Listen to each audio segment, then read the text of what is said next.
Thank you, Mr. Chair. So I also heard this in committee, and seeing the changes here, I wanted to speak on that as it pertains to what we saw in committee versus what was discussed during committee and what we have here in front of us. So I think the biggest thing here that we can look at, some things that kind of concern me with other people that came up and talked on this, I would respectfully agree to disagree on some of the things that were said. First being the concept of process and policy. When we're talking about process and policy on this subject, I think the one thing that offends me the most is when we're talking about stakeholding a bill and we're talking about communication with the parties that need to be involved with communications on something like this. And when we're creating legislation directly on law enforcement, every entity of law enforcement needs to proactively be involved before this kind of thing comes about. On an introduced bill, they need to have their input at least heard, if not implemented into the bill. And I understand, we come from different backgrounds, we all come from different walks of life, different career paths, things of that sort. So we might not agree with everything that our stakeholders say on any end of a subject. But when it comes to something like this, the people that needed to be involved in this conversation proactively would have been all of those involved with law enforcement, our DAs, our chiefs, our sheriffs, our fraternal order of police, all of the people and entities that would greatly impact how this can be done well or done poorly. Well, when we're talking about stakeholding, I think the thing that offends me is when somebody says that this was proactively worked on with stakeholders. I didn't see that. I think there's a difference in the stakeholding when you're doing proactive stakeholding and retroactive stakeholding. When you introduce a bill and it offends entities and it offends people so badly that they aggressively reach out to try to communicate, to try to work something through, at least sit down at the table and talk about something, that happened the night before the committee hearing, and that happened the night of the committee hearing. So, in those conversations that happened in the committee hearing, we didn't see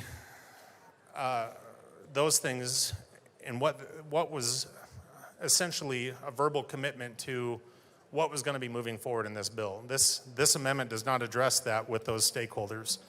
And when those stakeholders came to what was supposed to be a working group and group meetings to move forward and get this legislation where it needed to be, there was seemingly a change or a shift where those meetings were not happening anymore, at least not to the level where there could be any level of input or valid points addressed with issues or things that were good that could have moved forward. That being said, we're talking about, I'm prior law enforcement, everyone in here knows that. We're talking about something that should be protecting people that were victimized in their agencies and horrible situations.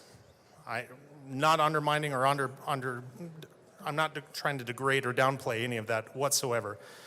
We're talking about 3 agencies, and hearing what I heard in committee that night with those 3 agencies that were mentioned, I would never work for those agencies hearing how they treated their people.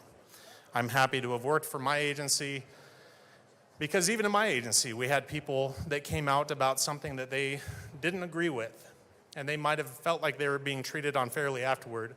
Luckily, we had Fraternal Order of Police, the chapter of FOPs outside of our agency where they could seek assistance. They could seek some due process and get some outside help to make sure that they weren't being singled out or targeted. And that's what those organizations are for. I'm not saying that those victims that spoke out in committee didn't try that or didn't have that option. But that's the option that's there. And there's of that organization, there's your local chapter, there's state, and there's even national that you can appeal decisions that are made on your behalf. But we're talking about 3 agencies out of almost 250 law enforcement agencies in Colorado. And we're talking about tens of thousands of law enforcement officers that are affected by legislation like this on stories of 3 agencies. So with what we are addressing on this, we're putting a blanket on something that does more harm than good, as we've heard from our DAs, from our chiefs, from our sheriffs, and from our FOP that have tried to have a seat at the table and discuss this throughout. The fact that that didn't happen is not just discouraging, but it's offensive to me.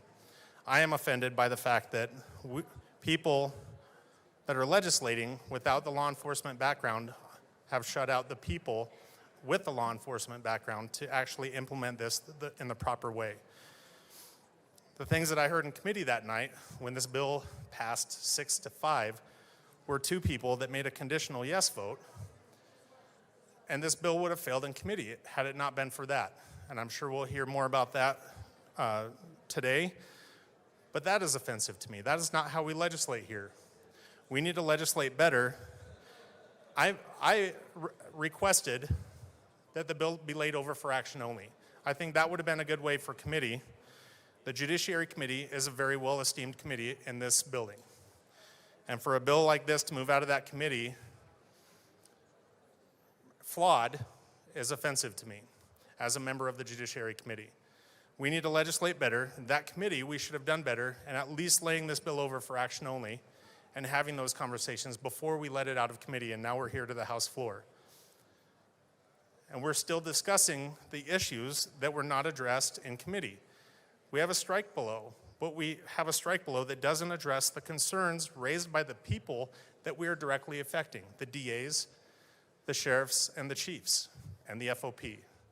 All of them were outside negotiating with the bill sponsors, at least one of them at a time, because one of them was in the committee room, trying to work these issues out, and they were not worked out. The bill was moved forward in a way that they were trusting that it would be addressed here, and I can assure you it was not, in speaking with the people that were in those conversations that are out in the lobby as we speak.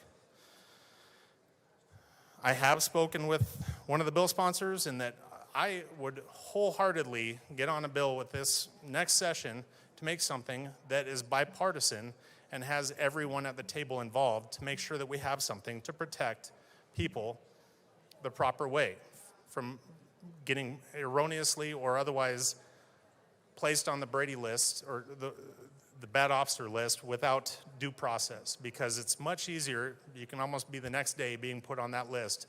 It could take you months to years to be taken off that list. And you will be unemployable by a law enforcement agency in that time.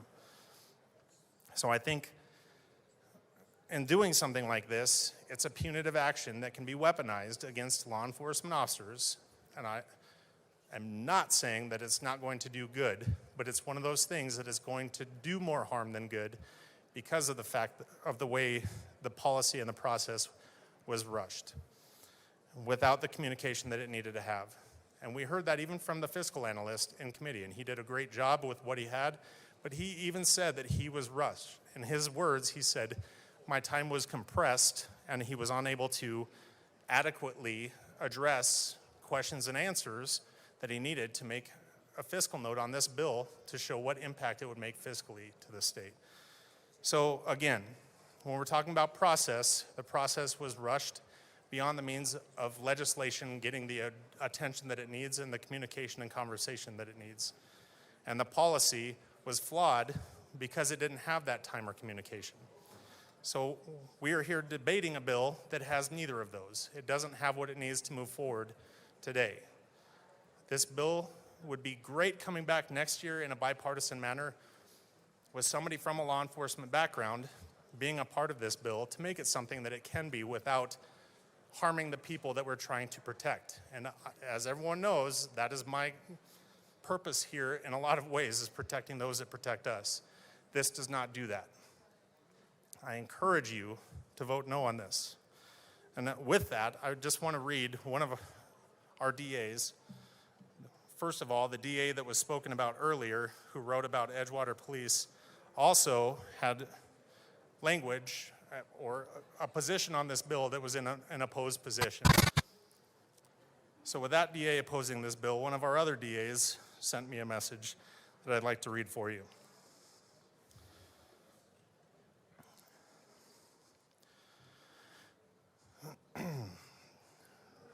Food for thought. The fact that sponsors want to focus on 1460 to turn a debate about their anger toward lobbyist or law enforcement positions rather than trying to convince the body of the merits of their bill is Exhibit A of a really bad bill that should not move forward. And I remind you, this is from one of our DAs. Desperation requires desperate acts, and here, that desperate act is to change the narrative rather than debate the glaring inadequacies in substance and process of 1460, a bill that negatively impacts public safety and impugns the honor and integrity of peace officers in Colorado. The sponsors do not get to cry foul on the process over the last 5 days when they purposely and intentionally made sure that the numerous law enforcement groups that are integral and most impacted by this bill were never included in any stakeholding or even made aware of this bill prior to introduction. The tactic has always been one of surprise and ambush with no real regard for any legitimate process. Those who live in glass houses should not throw rocks. The proposal that was laid out all issues that anyone was willing to discuss and covered all of the bill's issues was not addressed. When the bill was in jeopardy, they called us into the hallway and we agreed to talk and send a proposal. They did not reciprocate with the proposal, and it's still on the table. Those discussions were not made. We are moving forward with a bill that needs to be readdressed. We are in the last days and minutes of debate. This is not the time to address a bill like this that has not been given that process and those conversations. We need to stop the bill where it is. We need to readdress the situation and readdress the focus and direction we're going to move forward with this. I suggest we do that next session. I suggest we do not move forward with this bill. I encourage a no vote on the amendment, the committee report, and the bill. Thank you. Representative Clifford.